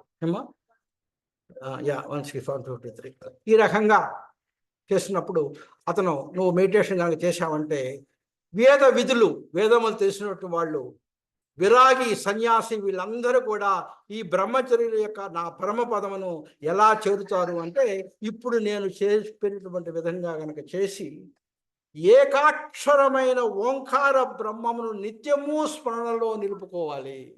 ఇవన్నీ చేస్తూ ఓంకారాన్ని కనుక మనం నిత్యము కనుక మనం కనుక నడుస్తూ ఉంటే, ఓంకారం అనేది God has 4 kinds of names. ఒక నేమ్ ఏంటి అంటే సత్, చిత్, ఆనందం. First name is Sat, middle name is Chit, last name is Ananda. But if you don't want to call the long name, then you can also call as Paramatma, 4-letter word. ఈ 4-letter word కూడా నేను పలకలేను, నాకు ఇంకా ఈజీది కావాలంటే దేవుడు, 3-letter word. నేను 3-letter word కూడా నాకు కష్టంగా ఉంది, నాకు 2-letter word కావాలి, దైవం, 2-letter word. 2-letter word కూడా నాకు కష్టంగా ఉంది, నాకు ఒక్క వర్డ్ ఉన్నటువంటి పేరు కావాలి, ఏమిటి? Om. It is the name of the God, Om అని. అందుకనే ప్రతి మంత్రం ముందు మనం ఓం ఓం ఓం ఓం అని చెప్పిస్తాం. ఆ ఓంకారం, ఈ యొక్క ఓంకారాన్ని గురించి కొంచెం మనం కొద్దిగా ఆలోచిస్తే ఈ శ్వాసకి ఓంకారానికి సంబంధం ఉన్నది. మనం శ్వాస చేసేటప్పుడు మనకు తెలియకుండానే ఓం అని పొందుతూ ఉంటాం.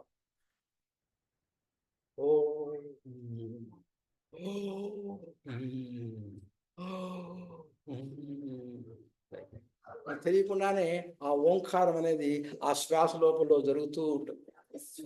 ఓంకారం అనేది మనకి సృష్టి, స్థితి, లయలను మనకు చూపిస్తుంది. ఓంకారం చెప్పేటప్పుడు మనం ఏమంటాము? ఫస్ట్ మూసుకున్నటువంటి నోరుని తెరుస్తాం, ఓ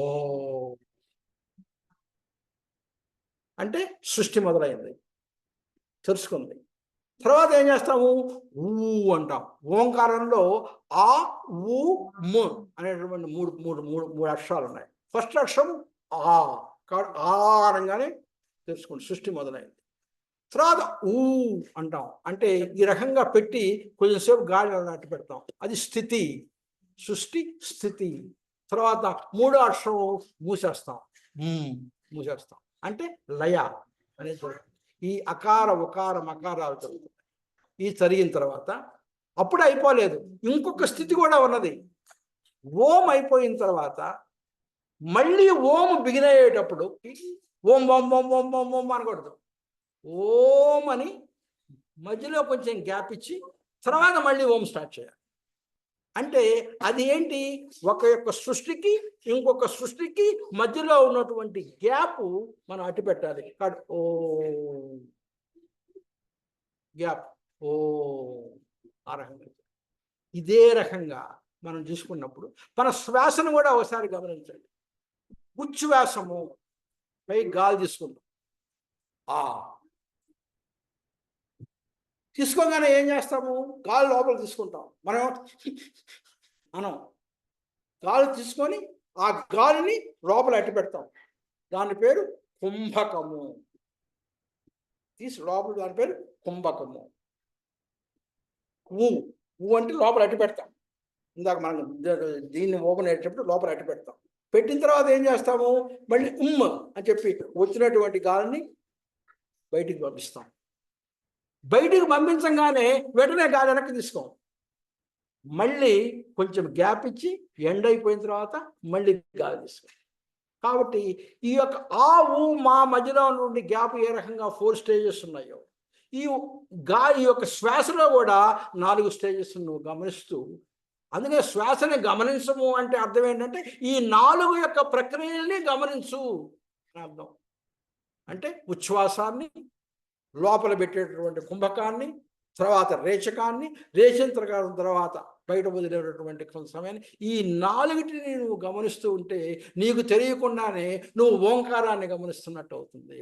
ఆ రకంగా కనుక ఓంకార బ్రహ్మాన్ని కనుక నువ్వు గుర్తు చేసుకుంటే, నన్ను సత్యమో స్వల్చుకుంటే నువ్వు బయటికి వెళ్ళిపోయేటప్పుడు అతను ఆటోమేటిక్గా దైవాన్ని చేరతాడు అని చెప్పి చెప్తున్నాడు. తర్వాత 16th చాప్టర్లో కొంచెం డిఫికల్ట్ వర్డ్స్. ఇప్పుడు ఇంతవరకు మెడిటేషన్ గురించి అయిపోయింది. 155లో 16th శ్లోక, బ్రహ్మలోకము వరకే వెళ్ళిన వారు మరుజన్మను పొందుతారు, కౌంతేయ నన్ను కొనిన వారు పునర్జన్మను ఇక పొందలేరు. బ్రహ్మలోకము అంటే ఏమిటి అంటే మనం ఎలా అర్థం చేసుకోవాలంటే, ఎక్కడో ఉన్నటువంటి బ్రహ్మలోకం కాదు. ఎందుకంటే I talk about practical spirituality. మనం నిత్యంగా ఎలా అర్థం చేసుకోవాలి, బ్రహ్మలోకము అంటే ఏంటంటే, బ్రహ్మ అనేటటువంటి వాళ్ళు ఎవరంటే మనస్సు. ఇందాక మనం అనుకున్నాం కదా, మనస్సే మనలో ఉన్నటువంటి బ్రహ్మ. ఆత్మ విష్ణువు, బ్రహ్మ మనస్సు, శరీరము శివుడు. బ్రహ్మ విష్ణు మహేశ్వరుడు. కాబట్టి ఆత్మ అనేటటువంటి వాడు విష్ణువు, మైండ్ అనేటటువంటి వాడు బ్రహ్మ, శరీరము అనేది వాడు శివుడు. అందుకనే శివుడు ఎప్పుడు కూడా, అందుకనే పుట్టంగానే డెత్ స్టార్ట్ అవుతుంది. As soon as you are born your death starts, keep on, you are dying one by day అని చెప్పి. కాబట్టి బ్రహ్మ అనేటువంటి వాడు అన్ని యొక్క ముందు అన్ని సృష్టి జరుగుతూ ఉంటుంది. మోర్ సెల్స్ మోర్ ఆర్గాన్స్ అని కూడా జరుగుతూ ఉంటుంది. కాబట్టి బ్రహ్మ అనగానే ఏంటి, మైండ్ని బ్రహ్మ అని చెప్పాడంట. మైండ్ యొక్క ఫంక్షన్ ఏంటి, టు థింక్. కాబట్టి మైండ్ బ్రహ్మ చేసేటటువంటి పని ఏంటంటే థింక్. అందుకని బ్రహ్మ సృష్టి మనం మైండ్తో ఎలా సృష్టిస్తామంటే, మనం ఏది కట్టాలనుకున్నారా, సపోజ్ ఇల్లు ఉంది, ఇల్లు ఎలా ఏర్పడింది, ఫస్ట్ ఏ రూపంలో స్టార్ట్ అయింది ఇల్లు, ఫస్ట్ థాట్, ఇల్లు కొనుక్కోవాలి అనేటువంటి థాట్తో ఇల్లు స్టార్ట్ అయింది. ఆ థాట్ వేరియస్ చేంజెస్ జరిగి అది మేనిఫెస్ట్ అయింది, ఇల్లు మేనిఫెస్ట్. కాబట్టి everything starts from a thought starts from the mind. కాబట్టి అందుకనే మనం ఏదైనా సృష్టించుకోవాలి అంటే థాట్ ద్వారానే సృష్టించుకుంటాం. ఏది సృష్టి జరగాలన్నా కూడా ముందు థాట్ అంటే థాట్ ఎక్కడ స్టార్ట్ అవుతుంది, మైండ్లో స్టార్ట్ అవుతుంది. కాబట్టి మైండ్ ఈజ్ నథింగ్ బట్ సృష్టికర్తను మనం ఎవరంటాము, బ్రహ్మని మనం సృష్టికర్త అంటాము. కాబట్టి అంటే బ్రహ్మలోకము వరకే చేరగలిగారు కనుక, అంటే మనం మెడిటేషన్లో ఏమనాలి, we have to go beyond the mind. That's what we do in meditation. Meditation ఆ థాట్స్ వెళ్ళిపోయి ఆ థాట్స్ పరిధిని దాటి ఇంకా పైకి వెళ్ళి ఆ స్థితిలో మనం కనుక కూర్చోవాలి. That is the purpose of the meditation. కానీ మనం మెయిన్గా ఏం చేస్తున్నాము, ఓన్లీ ఆ థాట్ లెవెల్ వరకు వెళ్ళి ఆ యొక్క థాట్స్ని అబ్జర్వ్ చేస్తూనే జీవితాంతం మెడిటేషన్ చేసి జీవితాన్ని అక్కడే ఎండ్ చేస్తూ ఉన్నాం. We are not going beyond that thoughtless stage. అందుకని నువ్వు గనక ఆ థాట్ లెవెల్ వరకే గనక వెళితే you have to born again. బ్రహ్మలోకము వరకే గనక వెళ్ళి గనక నువ్వు గనక ఆ బ్రహ్మలోకాన్ని గనక దాటి పైకి వెళ్ళకపోయావు అంటే you are going to come back. అయితే ఎప్పుడు నువ్వు తిరిగి రావు, నన్ను చేరతావు, ఆత్మని చేరతావు అంటే ఆ బ్రహ్మలోక ఆ థాట్ మెడిటేషన్లో కూర్చొని ఆ థాట్ లెవెల్ కంటే నువ్వు బియాండ్ లెవెల్లో కనుక వెళ్ళి కనుక కూర్చోగలిగితే then you won't come back.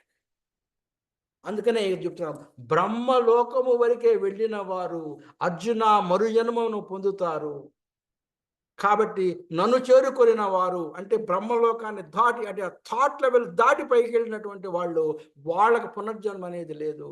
కాబట్టి అటువంటి వాళ్ళు తప్పకుండా మోక్షం పొందుతారు. అంటే రియల్ మెడిటేటర్స్ విల్ గెట్ మోక్ష.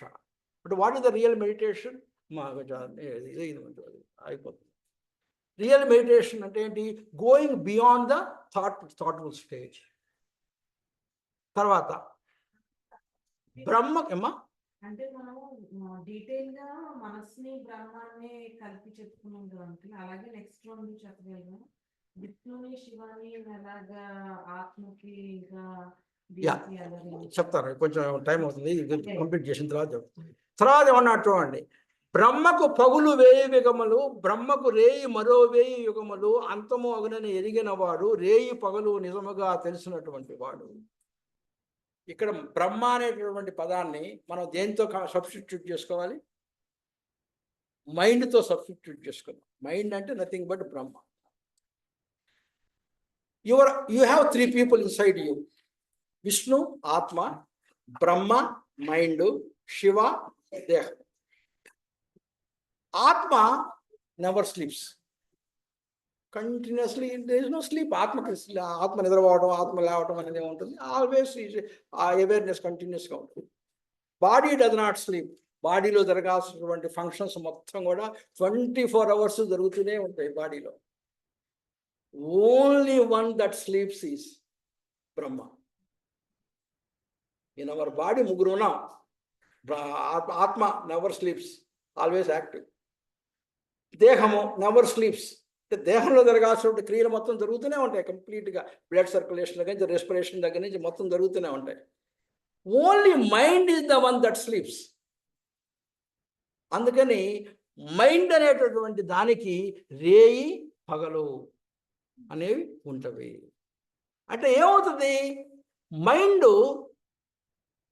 నువ్వేదో చేసావు రోజంతా కూడా, మైండ్ ఏమనుకున్నావు? పడుకున్నావు, నిద్రపోయావు, గాఢ నిద్రలో ఉన్నావు. నీకు ఈ దేహానికి సంబంధించినటువంటి స్మృతి లేదు, మనసుకు సంబంధించినటువంటి ఆలోచనకు సంబంధించినటువంటి స్మృతి లేదు. తర్వాత బుద్ధికి సంబంధించి మంచి చెడులు, వీటన్నిటిని, పాప పుణ్యాలు, వీటిన్నింటిని గురించి నీ మనసు ఏమీ ఆలోచిస్తుంది. తర్వాత మనోబుద్ధి, అహంకారం, నీ యొక్క అహంకారం గురించి అసలు వివరించు. నేను ఇండియాకి ప్రైమ్ మినిస్టర్నా, అమెరికాకి ప్రైమ్ మినిస్టర్నా, లేకపోతే స్ట్రీట్ బెగ్గర్నా? When you dream a deep sleep, you don't care, you don't know whether you are a American president or a street beggar. కాబట్టి ఇద్దరు కూడా ఒకే రకంగా నిద్రపోతారు.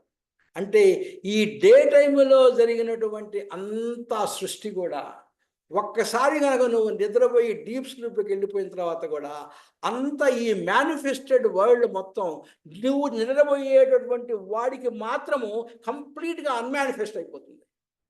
You don't see the world, you don't feel the world, you don't have no world. నువ్వు ఉన్నావా? ఉన్నావు. నిద్రపోతున్నావు, పోతున్నావు, కానీ నీ వరల్డ్ ఉందా? లేదు. You are in a divine stage. Only ఆత్మలో నీ మనసుని ఆత్మలో వణుకోబెట్టి, ఆత్మ ఆ స్థితిలో ఉన్నటువంటి డీప్ మెడిటేషన్ స్టేజ్లో ఉన్నాం. ఎర్లీ మార్నింగ్ నిద్రలేసాం. నిద్ర లేవంగానే ఏమవుతుంది, మళ్ళీ ఈ అన్మానిఫెస్ట్ ఫామ్లో ఉన్నటువంటి వరల్డ్ మొత్తం కూడా మళ్ళీ నీ ముందు కంప్లీట్గా అంతా కూడా మేనిఫెస్ట్ అవుతుంది. కాబట్టి ఫస్ట్లో నిద్రపోయేటప్పుడు ఈ వ్యక్త రూపంలో ఉన్నటువంటి ఈ వరల్డ్ అవ్యక్త రూపంలోకి వెళ్ళిపోతుంది. యాసున్యాదును నిద్ర లేవగానే అవ్యక్త రూపంలో ఉన్నటువంటి వరల్డ్ మొత్తం నీకు వ్యక్త రూపంలో ఉంది. ఆ రకంగా నువ్వు ప్రతిరోజు అంటే వరల్డ్ కనుక ఈ రకంగా కనుక అంటే జీవులండి ఒక రకంగా ఏంటి, నువ్వు నిద్రలోకి వెళ్ళినప్పుడు ఈ వరల్డ్ అంతా నీకు లేనప్పుడు నువ్వు మరణిస్తున్నావు. ఇందాక అనుకున్నావు sleep is nothing but temporary death, death is nothing but permanent sleep. అంటే you are actually dying every day, you are taking birth every next morning. ఈ రకంగా జీవులందరూ కూడా మరలా ప్రతిరోజు పుడుతున్నాం, ప్రతిరోజు చస్తున్నాం, ప్రతిరోజు పుడుతున్నాం, ప్రతిరోజు చస్తున్నాం. ఆ రకంగా చెప్తున్నాడు. బ్రహ్మకు పగలు 1000 యుగములుగా, బ్రహ్మకు రేయి మరో 1000 యుగములుగా, అంతము అరిగినని ఎరిగిన వాడు, రేయి పగలు నిజముగా తెలిసిన వారు. 155:17. పగలు ప్రారంభమున అవ్యక్తము నుండి వ్యక్తమగు రూపమున సర్వం అవతరించు, రేయి ప్రారంభమున వ్యక్త రూపము అంత అవ్యక్తమునందు విలీనమగును.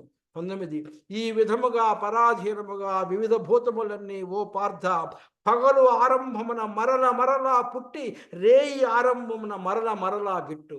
ఈ రకంగా చచ్చిపోతూ ఉన్నాయి, ఈ రకంగా జరుగుతున్నాయి. అయితే ఈ రకంగా అవ్యక్త రూపంలోకి వెళ్ళిపోతున్నాను కదా, కానీ అవ్యక్త రూపంలో ఉంటూ చనిపోకుండా ఎప్పుడూ నిత్యము అవ్యక్త రూపంలో ఉండి వెలుగుతూ ఉంటుంది. ఏంటది? మన ఆత్మకు మాత్రం నిద్రపోదు, ఎప్పుడు కూడా ఉంటుంది. కాబట్టి అక్షరము అయిన 115 అక్షరము అయిన పరమాత్మ భావము అవ్యక్తము కన్నా కూడా వేరుగా ఉంటుంది. అది శాశ్వతము, ఉత్తము, అవ్యయము, అవినాశి అయి నిలుసు, అన్నీ నశించిపోయినను. కాబట్టి ఈ రకంగా ఉన్నప్పుడు నువ్వు ప్రతిరోజు పుడుతూ ఉన్నావు, ప్రతిరోజు చస్తూ ఉన్నావు. ఈ రకంగా నువ్వు గనక తెలుసుకొని ఆ రకంగా మసులుకోవాలి. ఇప్పుడు లాస్ట్న he talks about 2 kinds of destinations for the human beings. Number 1 ఏంటంటే కాంతి, వెలుతురు, చీకటి. వెలుతురు మార్గం ఒకటి, చీకటి మార్గము మరి ఒకటి. ప్యాసేజ్ ఆఫ్ లైట్ ఒకటి, ప్యాసేజ్ ఆఫ్ డార్క్నెస్ ఒకటి. What is the object which is the symbol of light that we see? Sun. Sun is the symbol of light, Surya Margam. Which is the symbol of darkness? Moon. But people may ask, no, moon also gives us the light, right? But moon's light is not his own light. Moon's light is a light that is borrowed from the sun. ఆ sun కనుక చంద్రుడి మీద కనుక పడకపోతే చంద్రుడు nothing but చీకటి. కాబట్టి చంద్రుడు is a sign board for చీకటి, సూర్యుడు ఈజ్ సైన్ బోర్డ్ ఫర్ వెలుతురు. కాబట్టి గురువు అని చెప్పి మనం అన్నామంటే రిమూవల్ ఆఫ్ ద అజ్ఞానము ఈజ్ కాల్డ్ గురువు. గురువు అంటే అజ్ఞానము, రిమూవ్ అంటే రిమూవ్ చేసేటప్పుడు, అంటే జ్ఞానాన్ని తొలగించడం. అంటే లైట్ని మనం జ్ఞానంతో పోలుస్తాము, అజ్ఞానాన్ని చీకటితో పోలుస్తాం. అది 2. ఇంకా కొంచెం కిందకు వస్తే what is the unit of time that we all enjoy? What is the mega unit of time that we all enjoy? ఇంకొంచెం పెద్దది, ఇయర్ లెట్స్ రొటేట్. కాలచక్రంలో మనకి పెరిగినటువంటి బిగ్ ఏంటంటే సెంట్ అనేది ఒక ఇది అనుకోండి, తర్వాత డాలర్, ఇట్లా కాబట్టి అన్నిటికంటే పెద్ద యొక్క యూనిట్ మనం ఉపయోగించేది ఏంటి? ఇయర్. ఇయర్లో కూడా అగైన్ జ్ఞాన మార్గాన్ని బోధించేటువంటి ఇయర్లో భాగం ఉంటుంది, డార్క్ మార్గాన్ని ఉపయోగించేటువంటి ఇయర్లో ఇంకో భాగం ఉంటుంది. First 6 months of the year we call it as a ఉత్తరాయణము. Sun will go towards south, you will have more light. After 6 months తర్వాత దక్షిణాయనము అని చెప్పంటాం. ఉత్తరాయణంలో కనుక చనిపోతే మంచిది, దక్షిణాయనంలో చనిపోతే మంచిది కాదు అని చెప్పి మనకు ఒక ఇది ఉంది. అంటే ఏంటి, when there is more light, if you that means you are in the path of knowledge. ఎక్కువ చీకటి అంటే ఏంటి, ఎక్కువ నెక్స్ట్ 6 months ఎక్కువ చీకటి ఉంటుంది. అంటే first 6 months there is more day time and less night time. And last 6 months ఏముంటుంది, దక్షిణాయనంలో this a more night time and less day time. అంటే when you have a more knowledge towards knowledge and more towards ignorance. తర్వాత next unit ఏంటి, year తర్వాత month. Even మంత్లో కూడా 2 రకాలుగా divide అయ్యింది, శుక్లపక్షము, కృష్ణపక్షం. అంటే పౌర్ణమి అయిపోయిన తర్వాత నెలవంక స్టార్ట్ అయిన రోజు దగ్గర నుంచి అది గ్రాడ్యువల్గా you will call it as శుక్లపక్షము, అంటే మోర్ లైట్ టువర్డ్స్ ఇట్. తర్వాత ఎప్పుడైతే పూర్ణ పౌర్ణమి అయిపోగానే ది లైట్ స్టార్ట్స్ డిసీడింగ్, కాళ్ళ కృష్ణపక్షం. అంటే దిస్ సింబాలైజెస్ ది జ్ఞానము అండ్ సెకండ్ వన్ సింబలైజెస్గా అజ్ఞానం. What is the last unit of the time, day. Day also to have a 2 kinds of paths. Daytime light, night time darkness. Daytime signifies the knowledge and night time signifies the knowledge. అయితే ఈ రకంగా కనుక తెలుసుకొని లైఫ్లో 2 రకాల paths ఉన్నాయి. ఒకటి light path, జ్ఞానానికి సంబంధించిన పాతు, రెండోది డార్క్ పాతు, అజ్ఞానానికి సంబంధించిన పాతు. ఈ 2 రకాలైనటువంటి పాత్స్ ఉన్నాయి అని చెప్పి ముందు తెలుసుకున్న తర్వాత నువ్వు ఈ లైట్ పాత్ని కనుక పట్టుకొని కనుక వెళ్ళావు అంటే then you will get the మోక్షం. లేదు నాకు నైట్ పాత్ ఇష్టం లేదు, నేను డార్క్ పాత్ని ఎన్నుకుంటాను అని చెప్పి నువ్వు ఈ యొక్క డార్క్ పాత్నే కనుక ఎన్నుకొని కనుక ముందుకు వెళ్ళావంటే you have to keep coming back and going back and forth జరుగుతూనే ఉంటుంది. ఇలానే లైట్ పాత్ని కనుక పట్టుకొని కనుక. అయితే లైఫ్లో 2 వస్తుంటాయి కదా, లైట్ ఉంటుంది, డార్క్ ఉంటుంది, సుఖము ఉంటుంది, కష్టము ఉంటుంది. అటువంటి వాడు ఎలా మేనేజ్ చేయాలి అని అంటే మనం ఏం చేస్తాము, లైట్ ఉన్నప్పుడు మనం ఏం చేస్తాం, సపోజ్ ఇప్పుడు సోలార్ ప్యానల్స్ పైన పెట్టుకుంటాం. ఏం పెట్టుకుంటాము, సోలార్ ప్యానల్స్ పెట్టుకొని when there is light we will bring that, catch hold of that energy light, and when is darkness we use that light to let the darkness go away and make it light possible in our own house. ఆ రకంగా మనం ఉపయోగించాం. అట్లానే ఈ యొక్క జ్ఞాన మార్గాన్ని అనుభవించేటటువంటి వాడు ఎలా చేస్తాడంటే వెలుతురుగా ఉన్నప్పుడు, జ్ఞానం ఉన్నప్పుడు, అన్నీ బాగా జరుగుతున్నప్పుడు జ్ఞాన మార్గాన్ని అనుభవిస్తాడు. కానీ కష్టాలు జీవితంలో ఏదైనా సరే చీకటి మార్గం కనుక తను అనుభవించినప్పుడు ఈ జ్ఞాన మార్గంలో అతను సేవ్ చేసుకున్నటువంటి ఆ జ్ఞానాన్ని ఒక టార్చ్ లైట్ లాగా వాడుకొని ఆ చీకటిలో ఈ యొక్క పెట్టి అతను వెలుతురు చూడటానికి చేసి తన జీవితాన్ని ఈవెన్ డార్క్ ఉన్నా కూడా జీవితాన్ని వెలుగుమయం చేసుకొని అతని యొక్క మోక్ష మార్గంలోకి ఆ రకంగా పయనిస్తాడు. కాబట్టి ఈ 27 159 ఈ 2 మార్గములు ఎరిగిన యోగి పొందడు మోహమును ఏనాడు, అందుచేత నీవు సర్వకాలములోన యోగయుక్తినిగా నిలుపువో అర్జున. కాబట్టి 28 వేద పఠనము వలన, యజ్ఞ క్రతువుల వలన, దాన తపముల వలన పొందు ఫలితము కన్నా ఈ 2 మార్గములు ఎరిగిన యోగి పొందేను ఆద్యమును పరిమమని దాని. కాబట్టి ఈ రకంగా నువ్వు కనుక బుక్స్ చదవటం వల్ల కానీ, కేవలం ఈ యజ్ఞాలు తర్వాత ఈ పూజలు చేయటం వల్ల కానీ, ఈ దానాలు చేయటం వల్ల కానీ, కూర్చొని తపస్సు చేయటం వల్ల కానీ, మెడిటేషన్ ఇస్ డిఫరెంట్ ఫ్రమ్ తపస్సు చేయడం కానీ పొందు ఫలితం కన్నా ఈ 2 రకాల జ్ఞాన మార్గాలు, ఈ 2 కనుక ఉన్నటువంటి జ్ఞాన మార్గాన్ని కనుక నువ్వు అవలంబించి ఈ రకంగా జ్ఞానాన్ని కనుక నీకు జీవితంలో కనుక నువ్వు కనుక అప్లై కనుక చేసుకోగలుగుంటే దెన్ యూ విల్ గెట్ మోక్ష మార్గానికి తప్పనిసరిగా నువ్వు చేరడానికి అవకాశం ఉంటుంది అని చెప్పి ఈ యొక్క అక్షర పరబ్రహ్మ యోగాన్ని ముగిస్తాడు.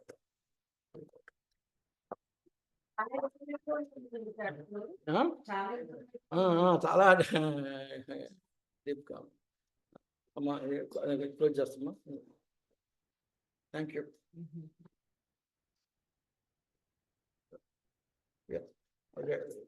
4:50 పర్లేదు కదా, టైం ఈజ్ ఓకే.